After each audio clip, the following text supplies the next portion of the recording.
विनम्र किसान का बेटा था वो दृढ़ता का भंडार।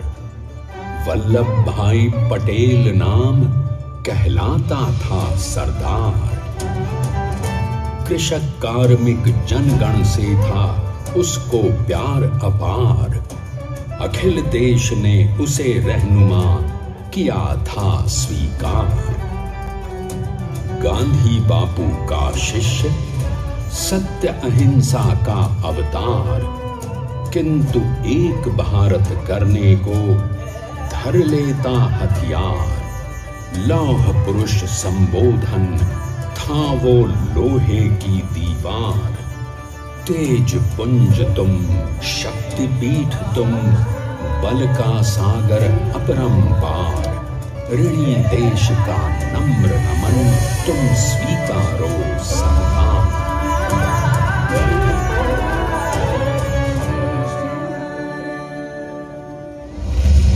1857 स्वतंत्रता संग्राम के एक सक्रिय सिपाही थे झवेर भाई पटेल। करमसद गांव के इस बहादुर देशभक्त किसान और उनकी पत्नी लाडबाई के 5 बेटों और 1 बेटी में से चौथे पुत्र थे वल्लभ भाई। बालक वल्लभ ने करमसद के बाद नडियाद से अपनी हाई स्कूल की शिक्षा पूरी की। फिर 13 साल की उम्र में उनकी शादी भी हो गई, छोटी सी झवेर बाई से। 2 बच्चों, बेटी मणिबेन और बेटे डाया भाई को जन्म देने के बाद झवेर बाई असमय ही चल बसी। सदी बदलने और 20वीं सदी आने पर उनका जीवन भी एक चमत्कार की तरह बदलने लगे।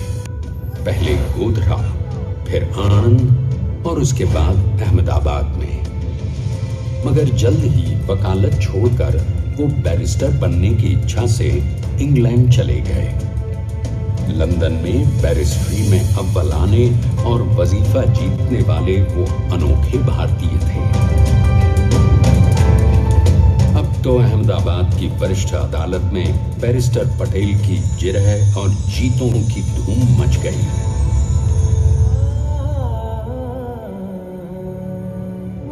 तभी एक युग पुरुष ने वल्लभ भाई के जीवन की धारा ही बदल दी। दक्षिण अफ्रीका में सत्याग्रह के अहिंसक अस्त्र से गोरे शासकों को सबक सिखाकर भारत वापस आए बैरिस्टर मोहनदास करमचंद गांधी से मिलकर वल्लभ भाई ने अपने कुछ बरसों से सीखे विदेशी व्यवहार और संस्कार हमेशा के लिए त्याग। अब उनके पैरों में जूते नहीं, गांवों की धूल थी। हृदय में भारत भूमि की शस्य श्यामला धरती, मन में थे गांधी और मस्तिष्क में एक नए स्वतंत्र भारत का सपना।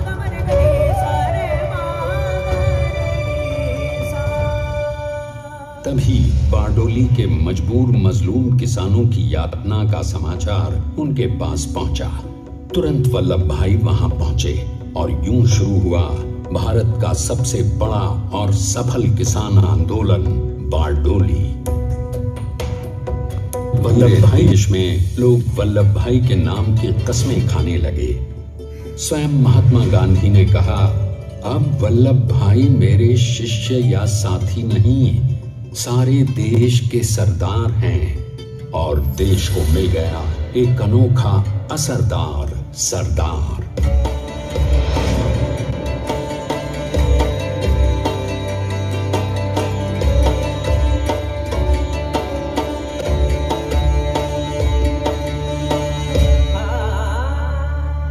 सरदार पटेल के नाम और देशभक्ति से अंग्रेज डर कर कांपने लगे।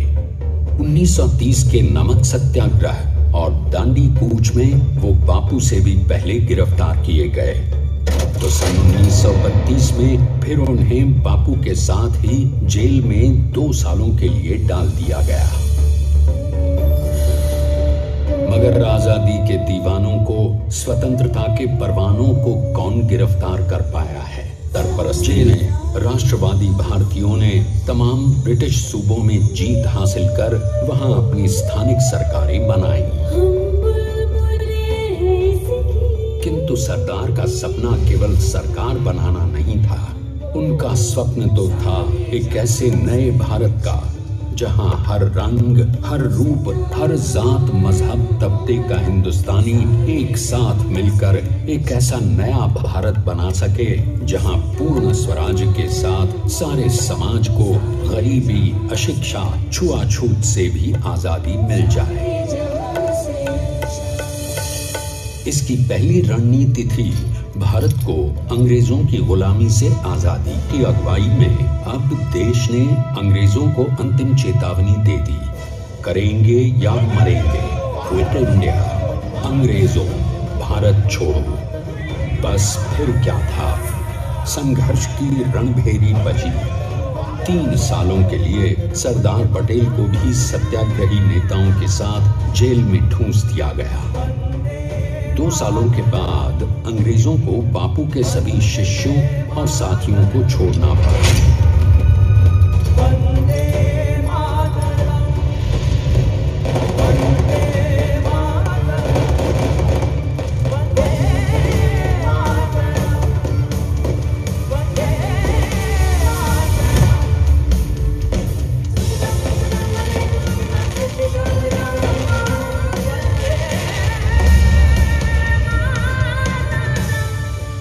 आजादी की तैयारी और एक नए भारत के लिए नए लोकतांत्रिक संविधान की संरचना। जैसा उनके साथी ने खुद कहा था, सरदार ने ही 6वीं हथौड़ी लेकर एक नए भारत को उकेरा है।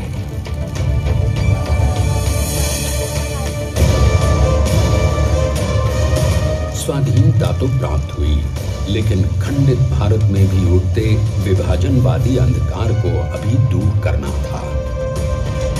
जब देश के खंड खंड होने का भय उत्पन्न होने लगा, तो तो सरदार ने निर्भय होकर खुद अपनी केंद्र सरकार और साथियों को भी चुनौती दे डाली और जम्मू कश्मीर को बचाने के लिए सारे देश का आकाश वायुयानों से भर गया।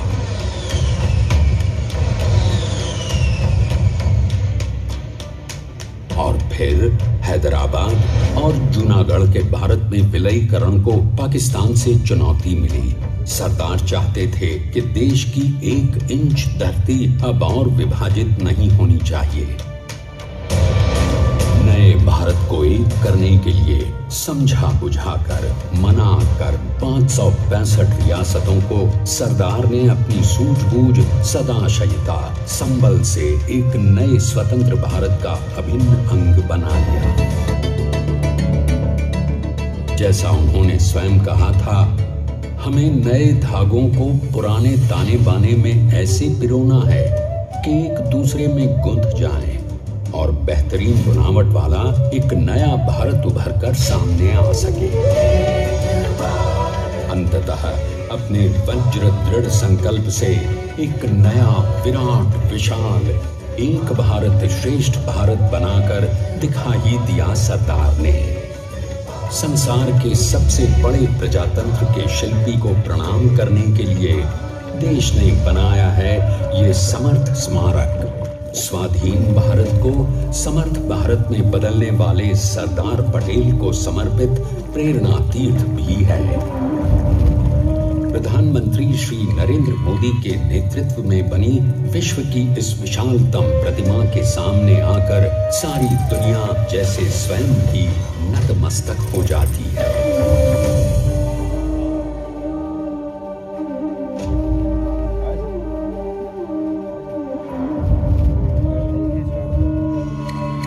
देश को बना गया वो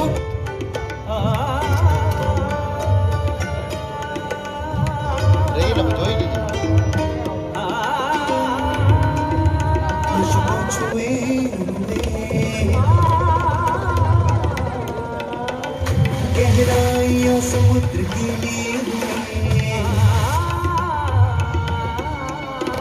कदम अडिग जमीन पर जमे हुए पटेल अपनी आन बान शान है। पटेल अपनी आन बान शान है। पटेल को स्वदेश का सम्मान है। पटेल को स्वदेश का सम्मान है। स्वदेश का सम्मान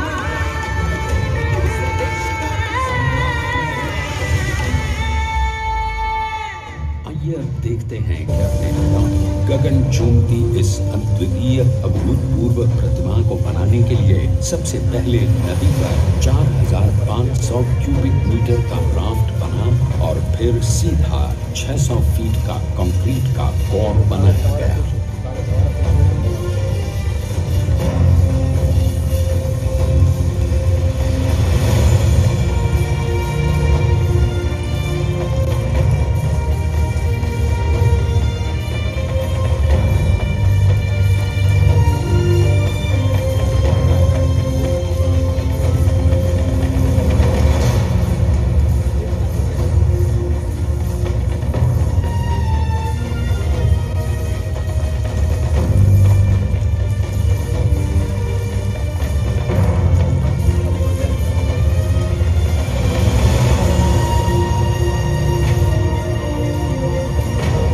इस कंक्रीट कोर के साथ लगाया गया स्टील का फ्रेमवर्क।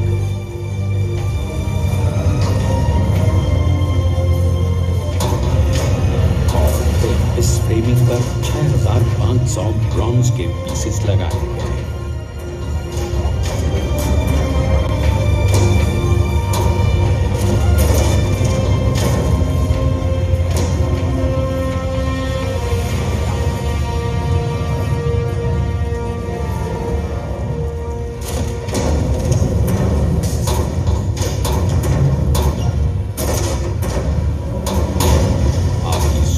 कि 182 मीटर ऊंचे इस भव्याति भव्य स्मारक के निर्माण में कितना सामान और मेहनत लगी होगी। 70,000 metric ton cement, 18,500 metric ton reinforcement steel, 6,000 metric ton structural steel और 1,000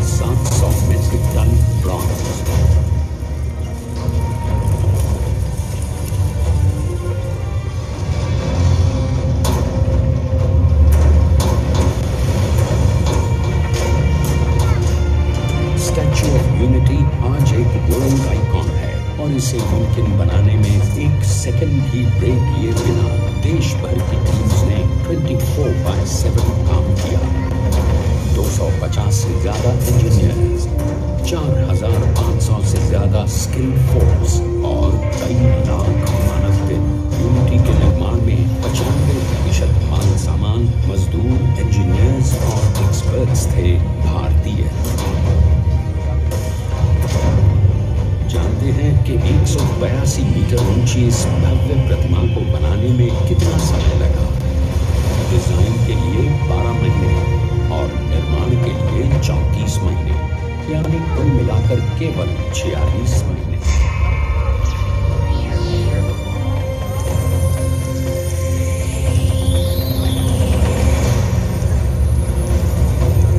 इसी तरह बनी देश के शिल्पकार की एक अनोखी, अद्वितीय, विशाल प्रतिमा, जो सिर्फ आज ही नहीं बल्कि आने वाले न जाने कितने सालों तक यूं ही चमचमाती रहेगी।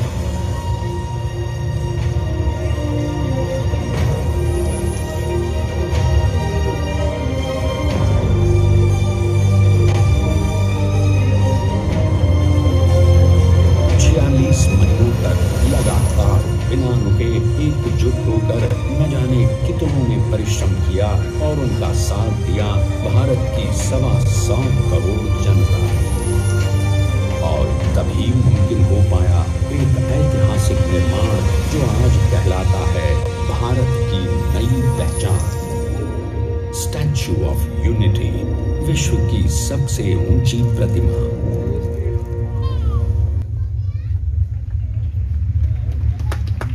सरदार ने अपनी गंभीरता, शालीनता और दूरदर्शिता से भारत को संगठित करने के असंभव कार्य को संभव कर दिखाया। आइए आज हम सब उन्हीं की महिमा में विश्व के सामने एक उदाहरण रखें, क्योंकि ये ही भारत को श्रेष्ठता के मार्ग पर ले जाएगा। हमारा कर्तव्य ये है कि हमें निश्चय कर लेना चाहिए कि हमें हिंदुस्तान में जितने लोग हैं सबको मिल के भाई भाई की तरह के रहना है। स्टैच्यू ऑफ यूनिटी एकता की प्रतिमा और श्रेष्ठता का प्रतिबिंब है। एक पहल है इस अखंड भारत को श्रेष्ठ भारत बनाने के सपने को पूरा करने के लिए। एक पुकार है हम सबको एकजुट होने के लिए। एक आंदोलन है भारत को सबसे आगे ले जाने के लिए, श्रेष्ठ बनाने के लिए। आपके योगदान और विश्वास से ही बनेगा एक भारत श्रेष्ठ भारत।